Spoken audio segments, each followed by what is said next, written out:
बोले जोर से बोलो खुदा की हज़ूरी को फील करके प्रेज़ निफोरिया पर था इंशाल्लाह पर खुदा के मस्से और हज़ूरी को फील करना है। खुदा का बड़ा मस्सा आपके लिए है। जब आप दिल से बोलते हो खुदा की हज़ूरी आपको छू जाती है। हालेलुया। सब जोर जोर से बोलो hallelujah.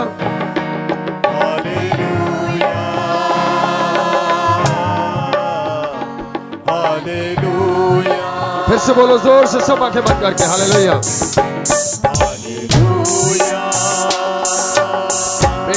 Gloria, gloria, shali gloria la la. Fire be gloria la la. Hallelujah.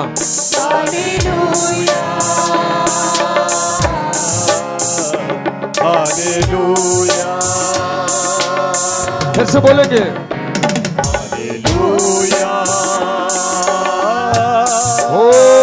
Gloria, barata shali gloria la la. Praise bila para barata shali gloria la la. Oh hallelujah, तेरा मस्सा एक एक बचुए। Holy Spirit fire before you la la. Hallelujah, before you la la था इंशाल्लाह bara bara bara bara bara bara bara bara bara. Praise before you था इंशाल्लाह bara. Hallelujah. Gloria falli borio te shali boloro. सब बोलो Praise यीशु नाम में खुदा तेरा मस्सा एक एक बचुए। Oh खुदा यीशु नाम में तेरा मस्सा एक एक बचुए। Holy Spirit fire before you barata shali before you la la. Hallelujah. Before you la la barata shali before you la la. Before you bolo barata shali before you la la.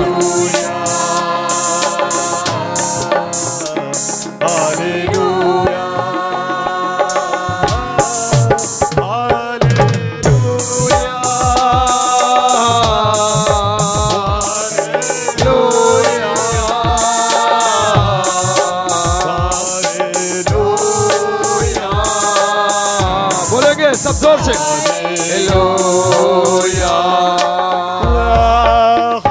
Hallelujah hallelujah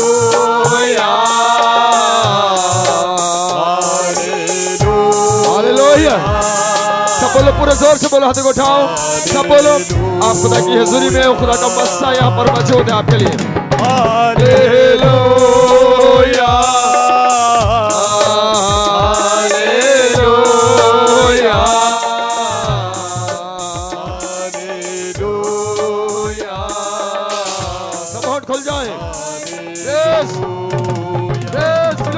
Gloria la la.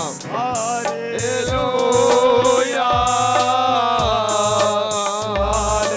Hallelujah.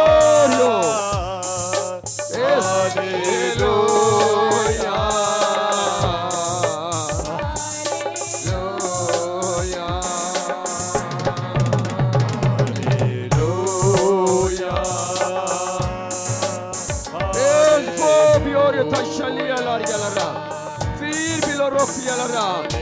Praise before you, Toshalofi Yalara. Praise glory, Robi Odio Rofariba. Hallelujah. Yeshu नाम में बंधनों को तोड़ता हूँ। यीशु नाम में हकीकी आजादी है। यीशु नाम में हकीकी आजादी है। यीशु नाम में हकीकी आजादी है। हालेलुया। जोर जोर से बोलो, सब जोर जोर से बोलो, जोर जोर से बोलो। Hallelujah. Praise before you, Lord, to shalom be Allah.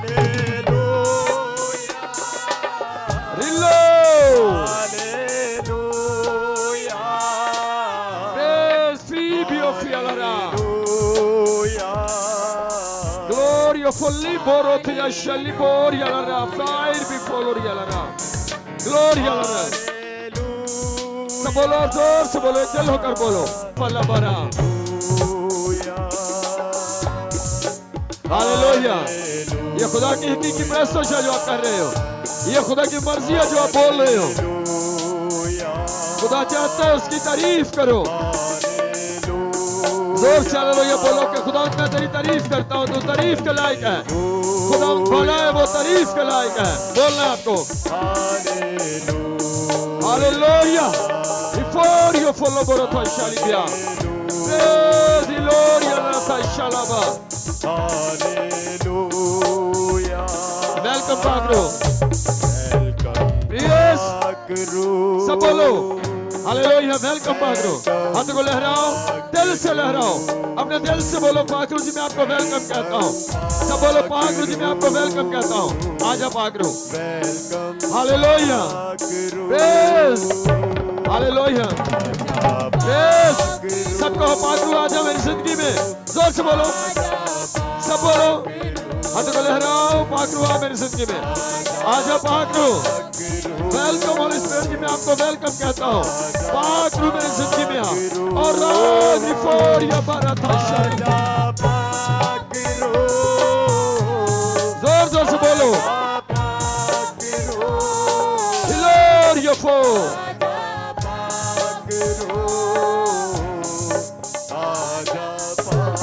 Gloria for your boro. कहेंगे जोर जोर से बोलकर बोलो। ओ पागरू खुदा की हजूरी है जो आपकी जिंदगी में आती है। Glory for your boro, या शली for your लरा। हालेलुया। दिल से बोलो पागरू मेरी जिंदगी में आ। सब बोलो पागरू मेरी जिंदगी में आ। आजा पागरू। जोर से बोलो। हालेलुया। एक दिल होकर बोलना कलीसिया को। सब कलीसिया को एक दिल होकर बोलना है। एक दिल होकर बोलो सब जोर से। Before you बोलो।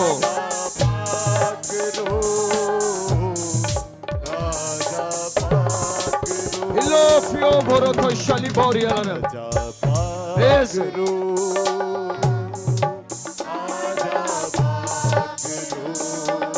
Glory filo bori afala barata shari ala.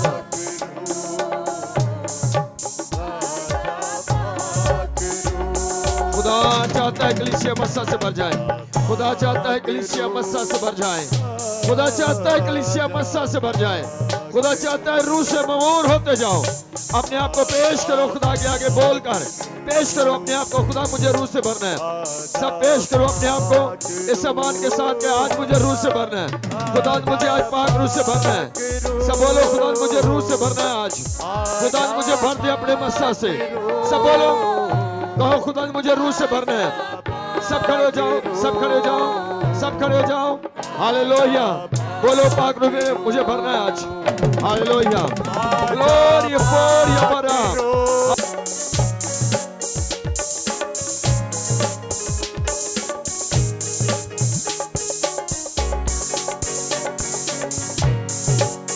Hallelujah. For your फैशली बोर। खुदा के कलाम में हम देखेंगे मत्ती की इंजील 28वां बाब 18-19 दो आयत खुदा के कलाम में से। खुदा के कलाम में से मत्ती की इंजील 28वां बाब दो आयत खुदा के कलाम में से। इस आयत का मतलब है आपको समझ होनी चाहिए कि खुदा ने हमें क्यों बुलाया है, आप क्या होने के लिए बुलाए गए हो। पढ़ेंगे इसको। यीशु ने पास आकर उनसे बातें की और कहा कि आसमान और जमीन का कुल इख्तियार मुझे दिया गया है। बस तुम जाकर सब कौमों को शागिर्द बनाओ और उनको बाप और बेटे और रूह कुदस के नाम से बपतिस्मा दो। आमीन। आमीन। सब बोलो आमीन। मतलब बोलना, आपको एक्टिव रहना है, तवज्जो करनी है बात पे। जब यीशु मसीह अपनी ज़मीनी खिदमत को मुकम्मल करके सलीब पर जान दे के कब्र से जिंदा होकर आसमान पर जाने लगे, तो उन्होंने अपने सारे शागिर्दों को, बल्कि सब उन लोगों को जो दिली तौर पर यीशु मसीह को कबूल कर चुके थे, एक पहाड़ पर जमा किया।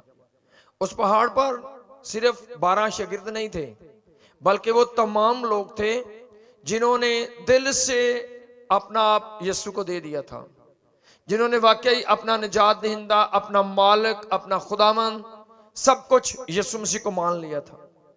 वो लोग पहाड़ पर जमा हुए और यीशु मसीह ने जाते हुए उनको कुछ बातें समझाई, उनको कुछ काम दिया। काम क्या है कि मैं जाता हूं, पाकरू तुम्हें दूंगा, जब तुम रूह कुदस से भर जाओगे फिर तुमने जाकर खिदमत करनी है, मुनादी करनी है। और खुदा ने क्या कहा कि जब रूह कुदस नाज़िल हो फिर तुमने क्या करना है, सब कौमों में चले जाना है। कहां जाना है? सब कौमों में, यानी पूरी दुनिया में सब कौमों में जाना है, सब लोगों में जाना है, हर मुल्क, हर जगह पर जाना है। हर उस जगह पर, यहां पर लोग यीशु मसीह से वाकिफ नहीं, जो लोग यीशु को नहीं जानते, जो लोग यीशु की सलीबी मौत से, उसकी कुदरत से नावाकिफ हैं, सब कौमों के पास आपको जाना है। और खुदा का कलाम कहता है सब कौमों के पास जाना और क्या करना, उनको क्या बनाना है आपने। सब बोलो क्या बनाना है उनको, उनको शागिर्द बनाओ। सब बोलो क्या बनाना है। ये खास बात है, जाना है दुनिया में, लोगों को बनाना क्या है, शागिर्द बनाना है।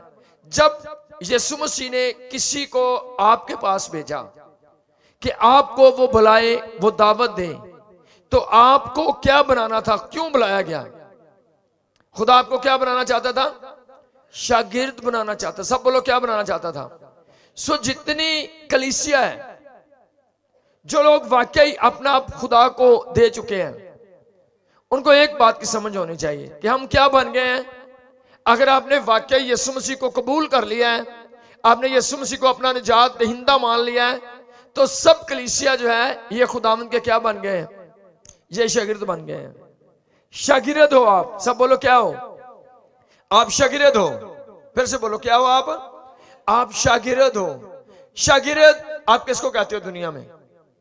शागिर्द वो होता है जो कुछ सीखना चाहता है। आप देखते हो ये वाला काम बहुत अच्छा है, आप अपने बेटे को कहते हो आप इस दुकान पर, इस कारोबार में, इस बंदे के आप शागिर्द हो जाओ। शागिर्द क्यों बन जाओ? ये काम आपने सीखना है। क्यों सीखना चाहते हो? क्योंकि जब सीख जाओगे यही काम फिर बाद में आप करोगे। क्यों ये काम करना चाहते हो? ये काम बहुत अच्छा है, ये काम बहुत फायदे का है। इसलिए यीशु मसीह ने कहा जाओ, जाकर लोगों को बताओ कि आपको जो सबसे अच्छा काम दिया जा रहा है वो गवाही का काम है। दुनिया को जाकर शागिर्द बनाओ। क्यों शागिर्द बनाओ? ताकि दुनिया मुझे जान जाए, दुनिया मुझे जान जाए, और जितने मुझे जान जाए, जिनको समझ लग जाए कि मैं क्या कर सकता हूं, वो जाकर फिर दुनिया को बताएं कि आपको भी यीशु मसीह के पास आना है, क्योंकि यीशु मसीह वाकई हकीकी निजात दहिंदा है। सो चीजों, जितने लोग आप चर्च में आते हो, आप असल में क्लास में आते हो। क्यों आप आते हो क्लास में? आप यहां पर हर संडे, हर मीटिंग में कुछ सीखने के लिए आते हो, क्योंकि खुदा ने जो आपको बुलाया है, आपको शागिर्द होने के लिए बुलाया है। शागिर्द कौन होता है? जो सुनता है, गौर से देखता है। क्यों देखता है? क्योंकि वो सीखना चाहता है। क्यों सीखना चाहता है? कि जो उसने सीखा है फिर वही उसने कल को करना है। इसलिए अगर आपको चर्च में आते साल, 2 साल, 3 साल हो गए, तो आपको एक अच्छा गवाह बन जाना चाहिए था। अगर आपको चर्च में 2 साल 3 साल हो गए और आपने आज तक नहीं सीखा कि आप किसी को बता सकें कि यीशु मसीह कैसे आएगा, कब आएगा, है मुर्दों में से जी उठने का मतलब क्या है, अदालत का मतलब क्या है, पाकरू क्या है, तोबा क्या है, बपतिस्मा क्या है, अगर आप ऐसी चीजों को किसी को भी आप समझ नहीं सके हो, सीख नहीं सके हो, तो इसका मतलब आप अच्छे शागिर्द नहीं हो। आज जब पेपर होते हैं, किसी बच्चे की अगर कोई सैपली आती को फेल होता है तो वो छुपाता है अपनी इस बात को कि वो मेरी सैपली आ गई, किसी को पता ना चल जाए। फिर वो बहाने बनाता है, वो जी ऐसे हो गया था, ऐसे हो गया था, इसकी वजह से ये वाला पेपर ठीक नहीं हुआ। वो जानता है कि पास होना मेरे लिए फख्र की बात थी, अगर मैं पास हो जाता तो ये मेरे लिए इज्जत का बाइस था, लेकिन इसलिए कि मैंने पूरा साल कुछ नहीं सीखा, मैं नहीं लिख सका, मुझे नहीं आता था, इसलिए मैं फेल हो गया हूं। ऐसे आज कलीसिया है, कलीसिया ने आपको शागिर्द होने के लिए बुलाया, खुदा ने कलीसिया को शागिर्द होने के लिए बुलाया ताकि आपको कुछ सिखाए। जब आप चर्च में आते हो आपको कुछ सीखना है। मैं कहता हूं जितने ईमानदार हो, आपको जो बुनियादी मैसेज है, तौबा है, बपतिस्मा है, पाकरू है, गैर ज़ुबानें हैं, यीशु मसीह का मुर्दों में से जी उठना है, यीशु मसीह का फिर से आना है, अदालत है, ये बातें आपको तफसील के साथ आती होनी चाहिए। क्यों आनी है? क्यों आनी चाहिए? क्योंकि आप शागिर्द हो, आपने चर्च में आकर ये सब कुछ सीखा है, ये सुना है। और क्यों खुदा ने सिखाया आपको? क्योंकि खुदा चाहता है जो आपने सीखा है वो जाकर दूसरों को सिखा दो। और खुदा के कलाम के अंदर लिखा है, तिमोथियस को जब दूसरा बाब दूसरी याद पढ़ते हैं, दूसरा तिमोथियस, तो वहां पर लिखा है, इन बातों को ऐसे दयानतदार आदमियों के सुपुर्द कर। खुदा के कलाम की बातें हैं। खुदा ने तिमोथियस कहा कि ये बातें जो मैंने तुझे सिखाई हैं, इन बातों को जाकर ऐसे दयानतदार आदमियों के सुपुर्द कर जो औरों को भी सिखाने के काबिल हो। खुदा अपने कलाम की समझ देता कि इनको है जो इस काबिल है कि वो आगे जाकर दूसरों को सिखाएं। जो कलीसिया का बंदा गवाही देने के लिए तैयार नहीं, उसको भी कभी कलाम की समझ नहीं आती। वो जो भी कर ले, कभी वो गहरी बात सीख नहीं सकता। खुदा कलाम की समझ किनको देता है? उस्ताद किनको काम सिखाते हैं? कहते हैं शागिर्द बहुत वफादार है, ये मेरी बड़ी इज्जत करता है, इनमें जो कमा उदा ही करता है, इनमें लाजमी टेक्निकल गल्लां दसणियां, इनमें काम सिखाना है। क्यों? क्योंकि है मेरा बड़ा फर्मा बरदार है, ये मेरी गल मानता है, अगर मैं सिखावा इतों मैंने कुछ फायदा हो सकता है। ऐसे ही रूहानी चीजें हैं। खुदा अपने कलाम की समझ देता किन शागिर्दों को है? जिनसे खुदा ये चाहता है ये बंदा दयानतदार है, अगर मैं इसको कुछ सिखाऊंगा तो ये जाकर दूसरों को सिखाएगा। इसलिए वाज़े लिखा है कि इन बातों को ऐसे दयानतदार आदमियों के सुपुर्द कर जो औरों को भी सिखाने के काबिल हो। जिन कलीसियाई मेंबरों के पास गवाही देने का टाइम नहीं, कलाम सुनाने का बोझ नहीं, वो किसी को कायल करने का बोझ नहीं, वो नहीं चाहते कि लोग वाकई चेंज हों, उनके अंदर कोई ऐसा जोश नहीं आता कि मुझे लोगों को कायल करना है। आज संडे लोग घरों में बैठे हुए हैं, आज इबादत है, लोग अपने कामों में लगे हुए हैं, मुझे जाकर इनको सिखाना है, मुझे कायल करना है, मुझे इनको इबादत का मकसद बताना है, इबादत के फायदे इनको बताने हैं, सब्बत की अहमियत इनको बतानी है, मुझे इनको बताना है खुदा कैसे बरकत देता है, अगर आप इबादतों पर आओगे आपका क्या फायदा हो सकता है, खुदा क्या आपको दे सकता है, कैसे आप सरफराज हो सकते हो, कामयाब हो सकते हो। अगर ये बोझ आपके अंदर नहीं तो इस वजह से भी बड़े सारे लोगों का जहन बंद रहता है, उनको कोई गहरी समझ नहीं आती कलाम की, कोई गहरा भेद उन पर नहीं खुलता। क्यों? क्योंकि वो सिखाने के काबिल नहीं, सिखाने का जोश उनके अंदर नहीं है, वो तैयार नहीं है, और खुदा उन पर अपने भेद खोलता नहीं है क्योंकि वो मकसद को नहीं जानते। सो अजीजों, आप कलीसिया हो, लेकिन दूसरे अल्फाज में आप कलीसिया नहीं हो, आप यीशु मसीह के शागिर्द हो। सब बोलो क्या हो? शागिर्द हो। तो जो शागिर्द होता है उसने अगर वो 10 दिन भी किसी काम पर गया है तो वो उसके पास बहुत कुछ होता है 10 दिन के तलक से बताने के लिए कि जी मैं गया हूँ मोटरसाइकिल की दुकान पर, मैं मोटरसाइकिल सीख रहा हूँ, उसका कारपेट होता है, उसका ये होता है, वो कुछ चीजें होती हैं जो बताता है। आपको चर्च आते हुए साल हो गया, आपके दिल में क्या है दूसरों को बताने के लिए? क्या आज आप लोगों को बता सकते हो? कौन सी चीजें जो आपने सीख ली हैं? अगर कुछ चीजें आपके अंदर हैं जो आप लोगों को सिखा सकते हो, बता सकते हो, तो आप एक अच्छे शागिर्द हो। अगर आज तक आपने कुछ नहीं सीखा, ऐसा कुछ नहीं सीखा जो आप किसी को कायल कर सको, तो इसका मतलब आप सीखे हुए शागिर्द नहीं हो। खुदा ने आपको शागिर्द होने के लिए बुलाया है। यीशु मसीह ने यह नहीं कहा पादरियों को जाकर कलीसिया बनाओ, यीशु मसीह ने कहा जाकर लोगों को शागिर्द बनाओ। शागिर्द होता है सीखने वाला। आज ये ऐसा है, कलीसिया बताती है पादरी साहब तुसी ऐदा करया करो, पादरी साहब आपने ये नहीं करना, आपने वो करना है। तो उसका मतलब शागिर्द नहीं बने बल्कि उस्ताद बन गए। खुदा क्या चाहता है? शागिर्द बनो। खुदा आपको शागिर्द की तरह सिखाना चाहता है। खुदा आपको गहरी बेत बताना चाहता है, आप पर बातें वाज़ेह करना चाहता है कलाम की। अगर आप समझोगे कि हम शागिर्द हैं। आज ये भी एक बड़ी मिस्टेक है, कलीसिया समझती कि हम कलीसिया हैं, हमारा तो काम सिर्फ चर्च में आना है। तो असल में जो आपका बुलावा है वो कलीसियाई बुलावा नहीं। जितने लोगों को बुलाया गया है, यीशु मसीह ने क्या बनाना जाकर लोगों को, आपको क्या होने के लिए बुलाया गया है? शागिर्द होने के लिए। तो शागिर्द जो होता है उसको बहुत कुछ आता है। उसका मतलब ही क्या है? सीखना। शागिर्द की हर वक्त तवज्जो क्या है? उस्ताद क्या कर रहा है, मैंने सीखना है, जैसे मेरा उस्ताद कर रहा है वैसे मैंने कल को करना है। अगर आप समझते हो कि आपको वाकई खुदा ने शागिर्द होने के लिए बुलाया है, तो कितनी चीजें हैं जो आप लोगों को प्रीच कर सकते हो। आपने साल में, 2 साल में, 3 साल में क्या कुछ सीख लिया है? कौन से मजमून हैं जिन पर आप लोगों को वाकई कायल कर सकते हो? कौन सी चीजें हैं जो वाकई आप लोगों को तफसील से बता सकते हो? मुझे जी सब्बत की अहमियत का पता है, मुझे संडे की इबादत के बारे में मैं लोगों को कायल कर सकता हूं, मेरे पास अल्फाज हैं, मेरे पास हवाले हैं। खुदा कितना ज्यादा चाहता है कि हम इकट्ठे होकर बात करें, मिलकर बात करें। मैं प्रस्तुश के बारे में जानता हूं, खुदा कैसी प्रस्तुश चाहता है, खुदा कितना प्यार करता है प्रस्तुश से, दुआ कैसे होनी चाहिए, दुआ का मजमून क्या है, खुदा कितनी दुआ चाहता है, कैसे दुआ करनी चाहिए।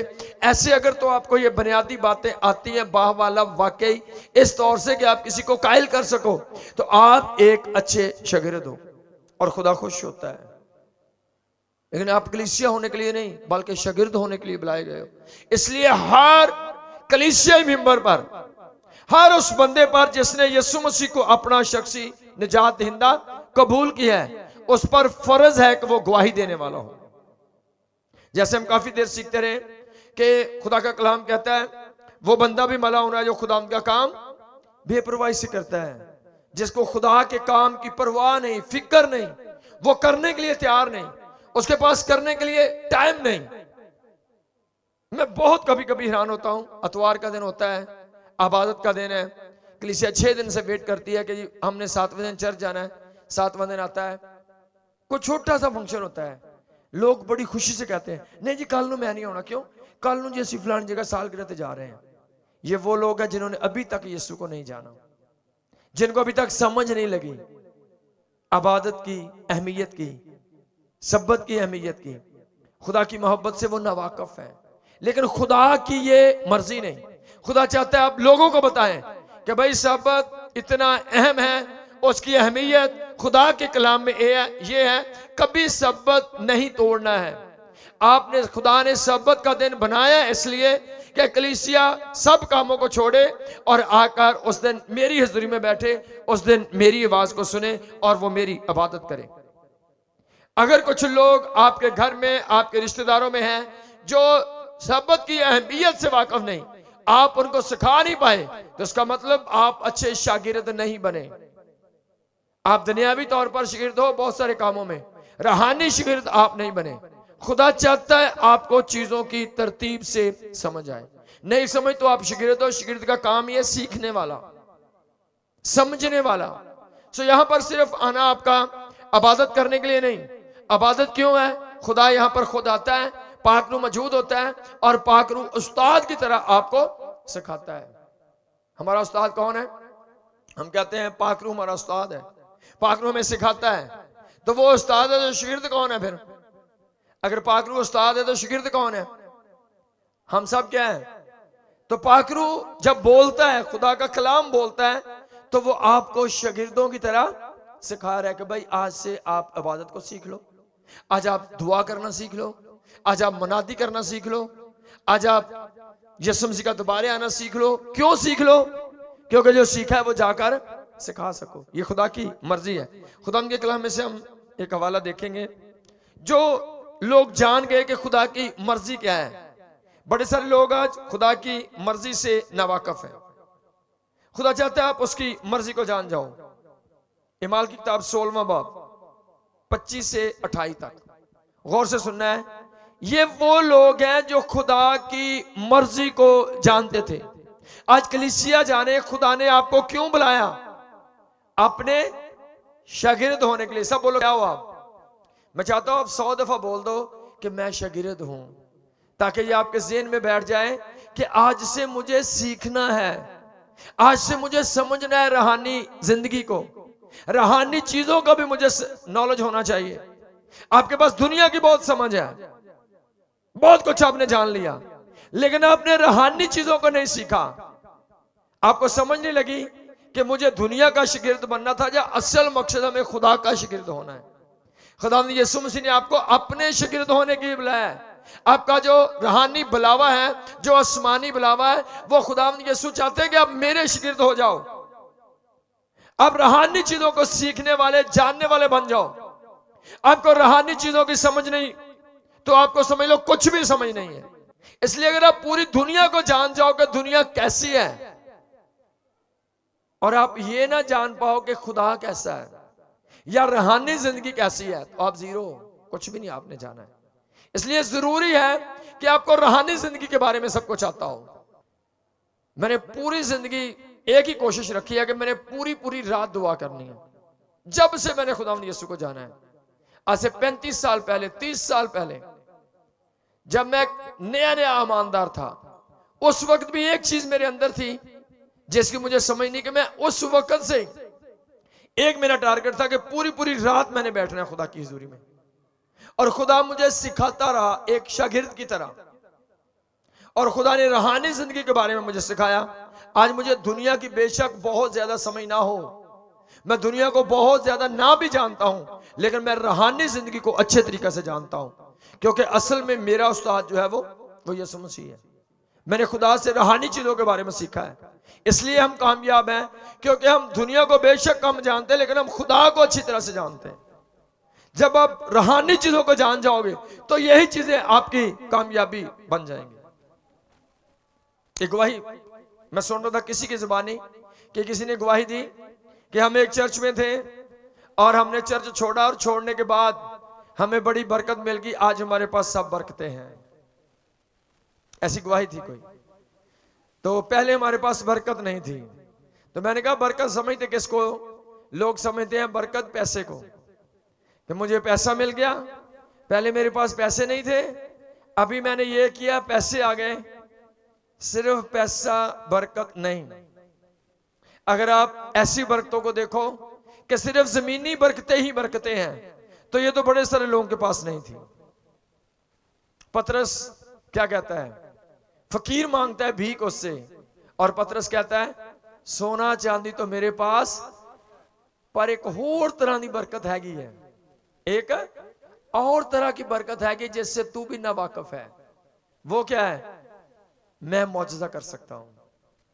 कहते हैं मौजज़ा कर ले, फिर पैसे तेरे को कोई नहीं, या पैसे वाला मौजज़ा नहीं। जो काम तू करोड़ों रुपए से नहीं कर सकता, मैं बोलकर ही वो कर देता हूं यीशु मसीह के नाम में। चल फिर। उस फकीर के पास पतरस से 1000 गुना ज्यादा पैसा है। फकीर दिहाड़ी बड़ी लगती है, हाँ जी, खासकर जो वाकई लंगड़े लूले हो ना, उन्होंने लोग दिल तो हेल्प करते, वाकई उनको बहुत पैसा है। मैंने अभी देखा है बड़े सारे लोगों से मिलके, उनके पास बहुत पैसा है। लेकिन पतरस क्या कहता है? कहता है मेरे पास पैसा ना सोना ना चांदी, मेरे पास कोई चीज नहीं तुझे दे सकूं, लेकिन एक चीज मेरे पास है, मैं यीशु मसीह का शागिर्द हूं। मेरे पास रूहानी बरकत है, मेरे पास रूहानी इख्तियार है। जो तू नहीं कर सकता मैं वो सब कुछ कर सकता हूं। ये मेरी पावर है, ये मेरी बरकत है। और उसने उसको पकड़ा, और वो टांगे जो वो करोड़ों रुपए से भी वो नहीं डलवा सकता था, उसने हाथ लगाया और वो टांगे नहीं आ गई। हालेलुया। ये उसकी बरकत थी। आज कलीसिया के पास खुदा ऐसी बरकतें देखना चाहता है। इसलिए लिखा है अगर तू सारी दुनिया भी हासिल करे और तेरे पास रूहानी बरकत ना हो, तू रूहानी जिंदगी से ना वाकिफ हो, तो तुझे क्या फायदा? मतलब तुझे नुकसान हो गया, तुझे कोई फायदा नहीं। ये सब चीजें तो हमने छोड़कर चले जाना है। सो खुदा के कलाम में क्यों लिखा है कि पतरस को बोल कर कहना पड़ता है सोना चांदी तो मेरे पास। वो किस लिए बोल रहा है? वो हमारे लिए बोल रहा था कि भाई सिर्फ ये बरकत नहीं पैसा। हाँ जी, क्या मेरे पास पैसा आ गया तो मैं कामयाब हो गया हूं? नहीं। मैं काफी देर पहले जब ये गर्मियों का आगाज हुआ था तो मैं बहुत ज्यादा क्रूसेड करना चाहता था, बड़े बड़े। मैंने अनाउंसमेंट भी की एक दो जगह पर। मेरे दिल में आता था, मैं सारी सारी रात बैठा, मैंने एक ही बात सोची, मैं क्या पैसे नहीं है बड़े क्रूस डालेंगे। मैं सोच रहा था, मैं क्या बस कुछ करना है, सब कुछ ही बेच देते हैं। मैंने एक दो जगह पर कहा भी, मैंने कहा मेरा दिल चाह रहा है सब कुछ बेच दूं और बड़े बड़े चंद क्रूसेड कर दूं। और मैं एक रात जब यही दुआ कर रहा था तो खुदा ने मेरे साथ कलाम किया। खुदा ने कहा तुझे मैं दे देता हूं करोड़ों रुपया, क्या तू उस करोड़ों रुपए से क्रूसेड करके कामयाब हो जाएगा? अगर मैं ही क्रूसेड में ना हुआ, अगर मैंने ही वहां पर कुछ ना किया, किसी का जहन ना खोला, कोई मौजजा ना किया, किसी को मस्सा ना दिया, तो क्या तू करोड़ों वाले क्रूसेड करके क्या तू कोई रूह बचा लेगा? मैंने फौरन में कहा खुदा हाँ सॉरी, हाँ पैसा नहीं, मुझे मस्सा दे दे। क्योंकि अगर मस्सा हुआ, अगर रूहानी बरकत हुई, तो जमीनी बरकत के बगैर भी हम आगे बढ़ सकेंगे।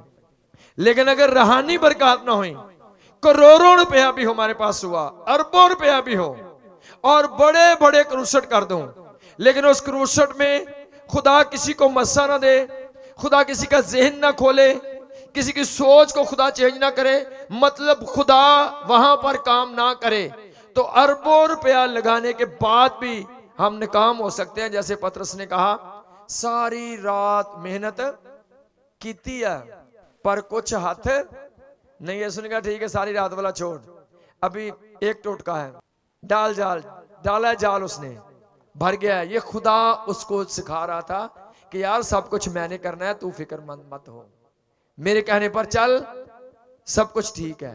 सो खुदा कुछ सिखाना चाहता है।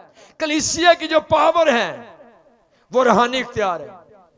आज आप गरीब हो, कोई पैसा नहीं, हालात खराब हैं, अभी आप गवाही सुन चुके हो, तो ऐसे हालात हमने देखे हैं, ऐसे हालात हमने देखे हैं। लेकिन एक बात मुझे याद है, जो वाकई अचार अचूर चलता सी, कोई घर में बहुत दफा कोई 1 रुपया भी नहीं, उस वक्त भी एक तसल्ली हमारे अंदर काम कर रही थी।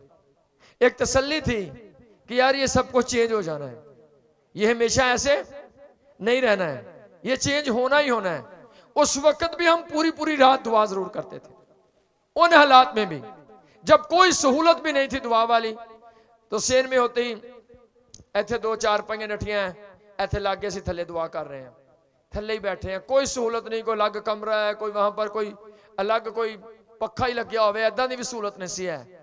बस एक ही पक्खा है, वो लगा 2 बच्चों दी मंजियां ते, और फिर भी असी परां थले दुआ कर रहे हैं। बड़ी देर ऐसे चलता रहा, लेकिन कोई कुव्वत काम कर रही थी रूहानी। एक चीज चलती रही कि दुआ करते रहे, ये पता नहीं क्यों करते रहे, और आखिर उसका रिजल्ट आज जिस्मानी तौर, रूहानी तौर पर सब तरीकों से खुदा ने उसका अजर दिया है। लेकिन जो असल चीजें हैं वो है रूहानी जिंदगी को जान लेना। अगर आप पैसा इकट्ठा कर भी लो, खुदा के कलाम में सुलेमान जिसके पास सबसे ज्यादा पैसा था, जिसके खाने पीने के सब बर्तन सोने के थे, और वो अपनी जिंदगी के जब आखिर पर जाता है तो बहुत सारी चीजों के नाम ले लेकर कहता है वाज कहता है बातल ही बातल सब कुछ, कहता कोई मजा नहीं है ना कम्मा च भी। 1000 शादी, 1000 शादी की है, इंतहा कर दी, और फिर आखिर पर क्या कहता है बातल ही बातल है। वाज कहता है सब कुछ बातल है, कहते इस काम से भी कोई फायदा नहीं। 1000 शादी की, एक भी औरत मुझे अक्लमंद ना मिली। वहां से लोग इस हवाले को लेते हैं, कहता 1000 में से एक भी अक्लमंद नहीं मिली मुझे। मतलब जो सोचकर वो शादी कर रहा था वो इन चीजों में था नहीं, वो कुछ और चीजें दुनिया में ढूंढ रहा था। मतलब वो कहता कोई औरत अक्लमंद नहीं, मतलब उसका ये है कि जो समझकर मैं शादी कर रहा था वो कुछ नहीं है इसमें। मुझे सिर्फ खुदा के कानून के ताबे रहना चाहिए था कि जो खुदा ने कहा एक शादी तो बस एक ही होनी चाहिए थी। शादियों में कुछ नहीं रखा, असल जो कुछ रखा है वो खुदा की हजूरी में है। और अगर इतना अमीर होते हुए आखिर पर एक चीज नहीं, बड़ी सारी चीजों का नाम ले लेकर कहता है वाज कहता है बातल ही बातल, उसने खाने की चीजों को जखीरा किया, मैं के जी उसने तालाब बना दिए, हर चीज जखीरा की और सब कुछ करके बाद में कहता है वाज कहता है बातल ही बातल सब कुछ है।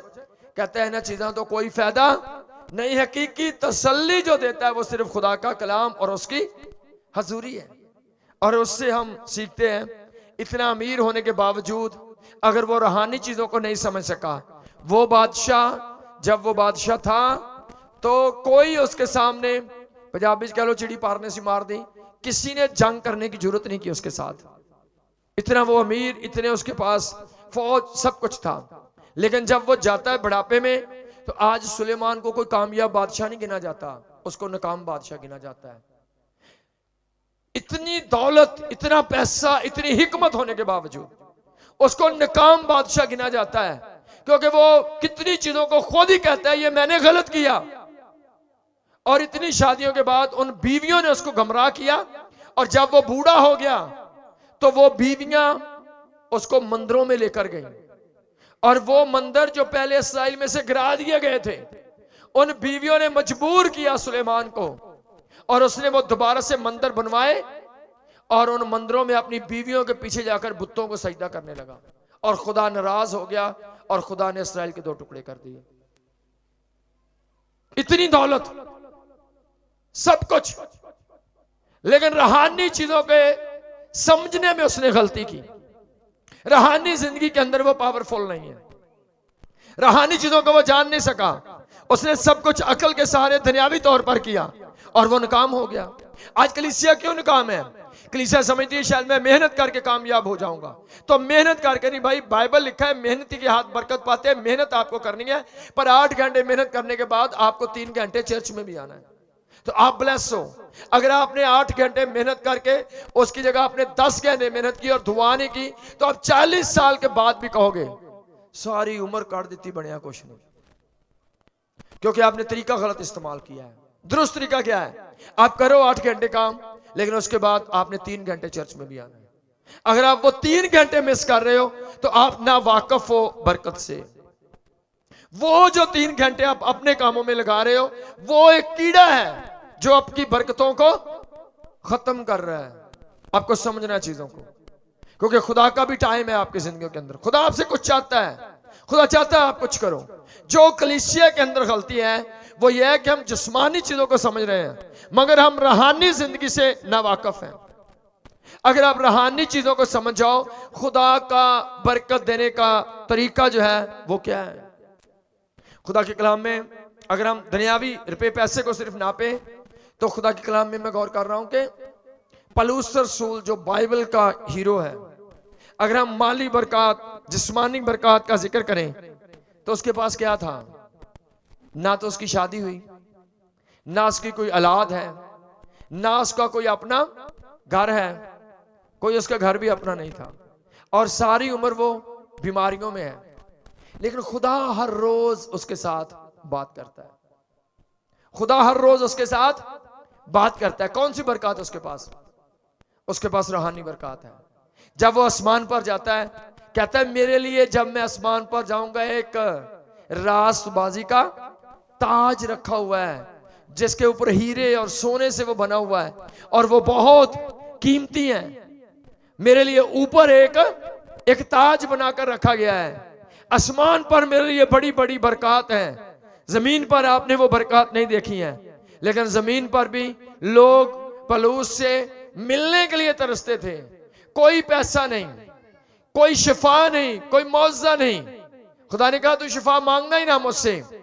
कोई औलाद नहीं, कोई शादी नहीं, कोई घर नहीं। साफ बाइबल में लिखा है वो एक जगह पर 2 साल किराए के घर में रहा और जब बूढ़ा हो गया अपने शागिर्द को एक खत लिखता है, कहता है मैंने अब बुढ़ापे में तेरे पास आकर ठहरना, मेरे लिए एक कमरा तैयार कर दे। कोई घर नहीं है उसके पास, लेकिन उसके पास रूहानी बरकत है। आज दुनिया में पलूस पलूस होती है। आमीन। कौन सी बरकत है उसके पास? उसके पास रूहानी बरकत है। अगर आज आप रूहानी तौर पर ब्लेस हो तो कल को आप माली और जिस्मानी ब्लेस भी होने वाले हो। अगर आज आप रूहानी तौर पर जीरो हो तो आज आप अरबपति क्यों नहीं, आपके पास मिलियन बिलियन क्यों नहीं, फिर भी कोई पता नहीं कब। खुदा के कलाम में लिखा है दौलत जो है वो चिड़िया की तरह पर लगाकर उड़ जाती है, कोई पता नहीं कल को क्या होना है। लेकिन अगर मस्सा है, कलाम है, अगर खुदा की हजूरी है, क्योंकि खुदा के कलाम में लिखा है अपना माल आसमान पर जमा करो।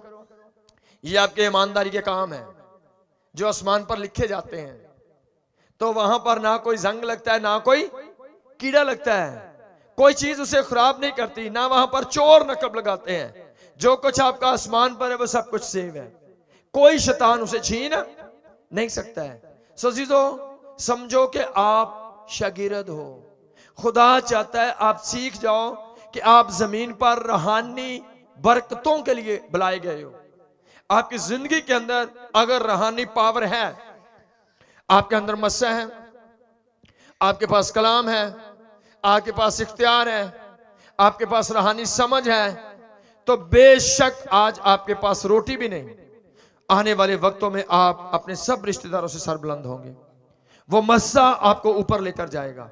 खुदा आपका लेवल चेंज करता है, लेकिन उसकी बुनियाद कौन सी चीज बनती है? उसकी बुनियाद जिस्मानी मेहनत नहीं। जिस्मानी मेहनत करनी है, लेकिन उसके साथ अगर आप रूहानी मेहनत करते हो, खुदा के कलाम में लिखा है हर एक के काम के मुआफिक देने के लिए अजर मेरे पास है। कलीसिया समझो, आपकी बरकत का तल्लक रूहानी चीजों के साथ है।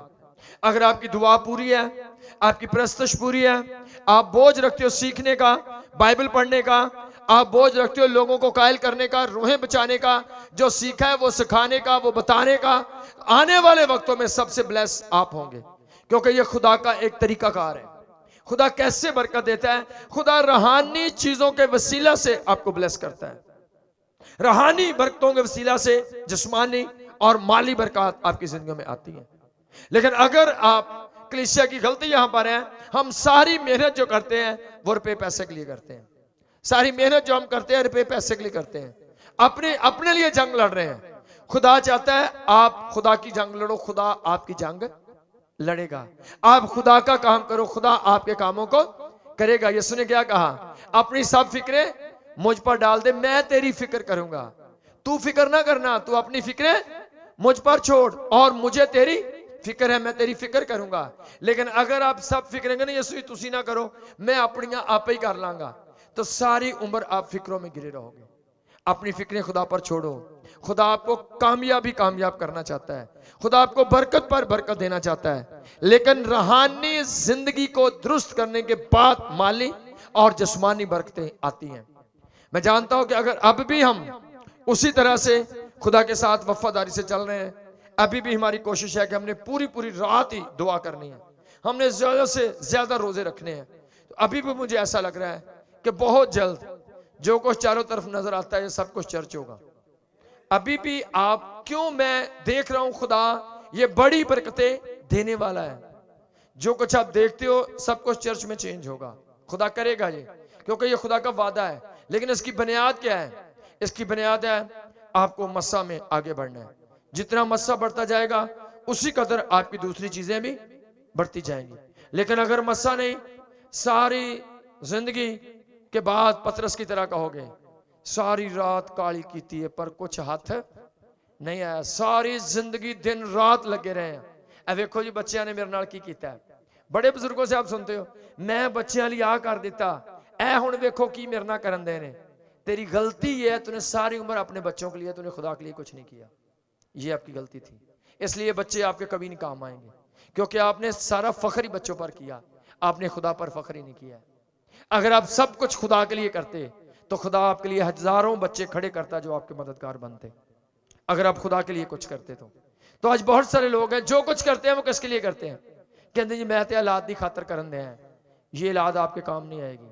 अगर सब कुछ औलाद के लिए कर रहे हो, आपको सब कुछ करना है निजात के लिए और खुदा के लिए, खुदा के कलाम में इब्राहिम के लिए क्या लिखा है? लिखा है इब्राहिम के लिए, खुदा इब्राहिम से इन पत्थरों के लिए औलाद, यानी डिवाइन हेल्पर हैं वो, आपके इलाही मददगार खुदा पैदा करता है। अगर आप सब कुछ खुदा के लिए करोगे तो खुदा आपकी फिक्र करेगा। आज कलीसिया की प्रॉब्लम, हम दुनियावी चीजों को मैनेज कर रहे हैं, हम रूहानी चीजों को मैनेज नहीं कर रहे हैं। आपके पास टाइम है सालगिरह पर जाने का, शादियों के पास जाने का, भरावां की दावत कर लो, भरावां को दावत खावो, लेकिन आपके पास टाइम नहीं हर रोज चर्च आने का। दावत खान लोग की कराची चल जाते हैं तो चर्च में आने के लिए किराया नहीं होता है। ये आपकी कंजूसी है। खुदा चाहता है रूहानी चीजों को मैनेज करो। आपकी दुआ, प्रस्तश, आपका चर्च, आपका मैसेज, रूहानी चीजें ठीक होनी चाहिए। जिस तरह से आपकी रूहानी जिंदगी ठीक होती जाएगी, उसी कदर आप माली तौर पर, जिस्मानी तौर पर और बाकी सब चीजों में आप ठीक होते जाएंगे। सुकली से एक बात को समझो, आप शिगिरद हो, बरकत का तल्लक आपकी रूहानी जिंदगी के साथ है। पतरस क्या कहता है? सोना चांदी तो मेरे पास, वो पतरस जिसको दुनिया कहती है कि यीशु मसीह ने पतरस से कहा है कि मैं तू ए पतरस तू चट्टान है और मैं तुझ पर अपनी कलीसिया बनाऊंगा। और पतरस क्या कहता है? सोना चांदी तो मेरे पास है नहीं, कहता मेरे को तो 1 रुपया नहीं है। लेकिन खुदा उसे क्या कहता है? पूरी दुनिया की कलीसिया की बुनियाद तुझ पर है, क्योंकि तेरे पास वो है जो होना चाहिए था। जो मैं तुझ में देखता हूं तेरे पास वो है, तेरे दिल में खुदा के लिए मोहब्बत है और ये बुनियाद है। क्योंकि यीशु मसीह ने 3 दफा पतरस से पूछा, ऐ पतरस क्या तू मुझसे मोहब्बत रखता है? उसने कहा हाँ खुदावंद मैं तुझे अजीज रखता हूं, हाँ खुदावंद मैं तुझे प्यार करता हूं, खुदावंद मेरे लिए सब कुछ तू ही है, मेरे लिए और कुछ नहीं, मेरे लिए सबसे बढ़कर तू ही है। और पतरस के डायलॉग रूहानी थे। वो खुदा को अजीज रखता, उसे प्यार करता था, उसका दिल खुदा की मोहब्बत से भरा हुआ था। और ये चीजें हैं जिसने पतरस को नुमाया किया कि पतरस तेरी कामयाबी है कि तेरे दिल में मेरे लिए मोहब्बत है, इसलिए मैं तुझ पर अपनी कलीसिया बनाऊंगा। सोने चांदी को छोड़, वो तेरे पास है या नहीं है? ये दुनिया का सारा सोना चांदी जमीन सब कुछ मेरी है, मैं जब चाहूं जिसको दे सकता हूं। तुझे इन चीजों की जरूरत नहीं। मैं नहीं चाहता तू पैसे के चक्कर में पड़े, मैं चाहता हूं तेरे पास खाने पीने पहनने को टाइम पर तुझे मिलता रहेगा और तूने बस काम करना है, तूने आसमान पर देखना है, तेरे लिए वहां पर सोने की सड़कों वाले शहर में अच्छा घर जो है वो बना दिया गया है। सो चीजों, खुदा कलीसिया को यह सिखाता है कि आपको सीखना है। चर्च में क्यों आते हो? सामने पूछो का तो दुआ करना होने जी। हाँ दुआ तो सारे करते नहीं इत्थे आन के, है जी सारे दुआ करते जी, आउंदे दुआ शुरू करती हो ना, दुआ नहीं करते सब। अजीजों आप इधर आते हो सीखने के लिए, हाँ दुआ करनी चाहिए आपको, प्रस्तश करनी है, आपने यहाँ पर दुआ भी सीखनी है, आपने यहाँ पर गीत भी सीखने हैं, आपने यहाँ पर कलाम भी सीखना है। आपने जो सीखा है वो जाकर सिखाना है, ये खुदा की मर्जी है। तो आपने खुदा ने आपको क्या होने के लिए बुलाया? बोलो सब, आप क्या हो? जेड़े शगिर्द नूं 3 सालों तो बाद भी कुछ ना आउंदा होवे, की कहंदे हो? हाँ जी, हाँ जी 3 साल हो गए दुकान ते जांदे, आंदा की है? कुछ भी नहीं। चर्च जांदे 7 साल हो गए, आंदा की है? किसी को सिखा सकते हो तौबा क्या है, बपतिस्मा क्या है, दुआ क्या है, प्रस्तश क्या है? कोई हवाले 2-2 4-4 आपको आते हो? आप किसी को काहिल कर सकते हो? सबत की अहमियत क्या है? चर्च में क्यों इकट्ठे होना है? जमा क्यों होना है? क्या ये चीजें जानते हो? नहीं जानते तो आज से शुरू करो। आपको आज खुदा ने सिखाया कि आप कलीसिया नहीं हो, कलीसिया से बढ़कर आप शागिर्द हो यीशु मसीह के, आप शागिर्द हो। खुदा आपको कुछ सिखाना चाहता है। अगली बात है क्यों सिखाना चाहता है? खुदा किन को सिखाता है? जो औरों को भी सिखाने के। 2 तिमोथियस 2 बाब 2 आयत। इन बातों को ऐसे आदमियों के सुपुर्द कर जो औरों को भी सिखाने के। मैं कहता हूं जितने इस चर्च के अंदर हो आप सब एक अच्छे गवाह हो। खुदा आपको बुला रहा है, आप पादरियों की तरह, पास्टरों की तरह आप जाकर गवाहियां दो, आप मैसेज दो। इस चर्च पर एक मस्सा है और वो वर्क का मस्सा है। खुदा जितने लोग भी, जब हम किसी पास्टर को अपना उस्ताद मानते हैं, पास्टर मानते हैं, अपना चरवाहा, निगहबान, लीडर मान लेते हैं, तो जो रोया खुदा ने उस पास्टर को दी होती है उसमें आप पार्टनर बन जाते हो, आप उसके हिस्सेदार बन जाते हो। तो जो मसा खुदा ने पास्टर को दिया होता है, जब आप दिल से मुतफिक होते हो तो वो मसा आप पर भी आ जाता है। जो मसा आपके पास्टर पर होता है वही मसा उस चर्च, उस कलीसिया पर होता है। जितने लोग खड़े होते हैं उस मसे को कबूल करके खुदा उनको पास्टर की तरह इस्तेमाल करना शुरू करता है। अगर आप समझ पाओ इन बातों को तो जितने भी लोग हो, आपके लिए जरूरी है कि आप गवाही देने वाले बनो, को सीखो और जाकर सिखाने वाले बनो। देखो खुदा कैसे आपके हालात को बेहतर करता है, कैसे आपकी परेशानियां खत्म होती हैं, आपकी फिक्रों के पहाड़ गिरेंगे। लेकिन आपको समझ आ जाए कि आप शागिर्द होने के लिए बुलाए गए हो, आपने इधर आकर सीखना है और जाकर वो दूसरों को सिखाना है। इस चर्च पर जो मसा है, आप उस मसा का भी हिस्सेदार हो। खुदा उसी मसा से आपको भरता है, लेकिन खुदा चाहता है आप सीखो और जाकर सिखाओ। हर रोज आपके पास आधा घंटा, पौना घंटा, 1 घंटा होना चाहिए जब आप पर जाकर किसी को कलाम सुनाओ। इसका तल्लक है आपकी बरकत के साथ। जल्द खुदा आपको ब्लेस करना चाहता है, खुदा बढ़ाना चाहता है आपको, खुदा वसाइल देना चाहता है आपको। लेकिन जब आप सीखोगे बरकत कैसे आती है, ये एक मजमून है, बरकत कैसे आती है, तरक्की कैसे होती है, आपके पास क्लियर जवाब होने चाहिए। खुदा कैसे बरकत देता है? तुम खुदावंद अपने खुदा की इबादत करना, वो तेरी रोटी और पानी पर बरकत देता है। जब आप सही वाली इबादत करते हो खुदा बरकत देता है। सो कलीसिया, आप शागिर्द हो, आज से आपको सीखना है, जो सीखा है वो जाकर सिखाना है। ये खुदा की मर्जी है और इसका तल्लक जो है वो आपकी दुनियावी, माली और रूहानी और जिस्मानी जिंदगी के साथ है। खुदा आपको कामयाब करना चाहता है, ये आपकी प्रॉब्लम है। आप सीख कर सिखाते नहीं हो। जब तक आप सीख कर सिखाओगे नहीं, उस वक्त तक काम रुका हुआ है। आपने 8 घंटे काम करना है, 3 घंटे खुदा के लिए निकालो, सब चीजें ठीक हो जाएंगी। अगर आपने 10 घंटे काम करना है, 12 घंटे दुआ करनी, सौन लगे मंजी ते बह के, तो आपने हमेशा गरीब रहना है। ये आपका अपना फैसला है, खुदा का नहीं। हाँ जी, कोई थक गया हुण सौन लगा, लम्बे पैन लगा, जिन्नी देर अख ना लगी उन देर दुआ ही करते रहना, अख तो लग ही जानी 5 मिनटों बाद। सो ऐसे बड़े सारे लोग हैं, इसलिए आज मसीही लोग नाकाम है। खुदा करना चाहता है, खुदा आपको नुमाया करना चाहता है, लेकिन जो 8 घंटे काम करके 3 घंटे वाला मसला है वो आप क्लियर नहीं कर रहे हो। वो 3 घंटे अपने कामों में, आप जिधर भी हो, आपको शहर जाना पड़े, फैसलाबाद भी तो आप चले जाते हो, लेकिन चर्च की मीटिंग का कहो कदे नहीं रहा हो जाता जी रात में, तो आप पैंसरा से दूर दूर रात को जाते हो, आते हो। है जी, 10 बार लोग आते होंगे पैंसरे स्टॉप पर। आप कह दो नजदीक तरीन लोगों को भी कि आपको चर्च रोज आना, कहते नहीं जी फिर आउन जान का बड़ा मसला है। तो रात 12 बजे भी कहना बच्चा कंद दुखदा है, कहते दौड़ के जा पैंसरे, तो ड्रॉप लैके आ, उदों अंधेरा नहीं लगता, लेकिन खुदा के लिए अंधेरा लगता है। अजीजों, खुदा के लिए सीधे हो जाओ, खुदा आपके सब रास्तों को सीधा करना चाहता है। आमीन। खुदा सारे कलाम के सिलसिले से आपको बड़ी बरकत बख्शे। हालेलुया। पापा जी, इस बहन का नाम रिबका है और ये तरमकोट से हैं और ये अपने बेटे की गवाही के साथ आई हैं। इनके बेटे का नाम खुरम है और ये बहन गवाही देती हैं कि इनके बेटे को कुछ दिनों से यूरिन के साथ ब्लड आता था और ये बहन बहुत परेशान थी। अपने बेटे को डॉक्टर के पास लेके गई और डॉक्टर ने चेकअप किया और चेकअप के बाद डॉक्टर ने कहा कि सोमवार के रोज़ इनके बेटे के कुछ टेस्ट होंगे और उसके बाद उसी के मुताबिक इसकी मेडिसिन दी जाएगी। और ये बहन कहती है कि सोमवार को टेस्ट थे, एक दिन पहले ये संडे को चर्च में आई हैं। पापा जी आपसे दुआ करवाई है और आपने इस बहन के लिए दुआ की, इसके बेटे के लिए दुआ किया। आपने कहा कि परेशान नहीं हो, टेस्ट बिल्कुल क्लियर आएंगे, आप गवाही के साथ आएंगे।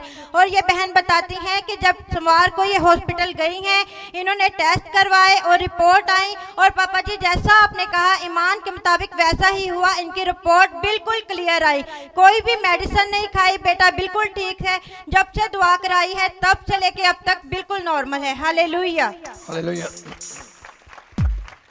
कितने दिन इस बच्चे ਨੂੰ पेशाब ਚ खून ਆਉਂਦਾ ਰਿਹਾ? 3 दिन जी 3 दिन ਤੋਂ ਬਾਅਦ ਤੁਸੀਂ ਦਵਾਈ ਲੈਣ ਗਏ? हाँ जी ਡਾਕਟਰ ਨੇ ਕਿਹਾ ਵੀ ਇਹ ਮਸਲਾ ਜ਼ਿਆਦਾ ਹੈ, ਇਹਦੀਆਂ ਰਿਪੋਰਟਾਂ ਹੋਣਗੀਆਂ। जी ਫਿਰ ਰਿਪੋਰਟਾਂ ਤੁਸੀਂ ਕਰਵਾਈਆਂ? हाँ जी ਰਿਪੋਰਟਾਂ ਤੋਂ ਪਹਿਲੇ ਦਵਾ ਕਰਵਾਈ? जी ਰਿਪੋਰਟਾਂ ਬਿਲकुल ठीक ਆਈਆਂ? हाँ जी, शुक्र है खुदावन का। ਹੁਣ ਬੱਚਾ ਬਿਲकुल ठीक है? हाँ जी, कितने दिनों तो ठीक है? ये तकरीबन पूरा हफ्ता हो गया, बिल्कुल ठीक है। हफ्ता हो गया, कोई जी। दवाई नहीं खवाई? जी कोई दवाई नहीं। खुदावंद की शुक्रगुजारी करने, जोरदार तालियां खुदा के जलाल ने।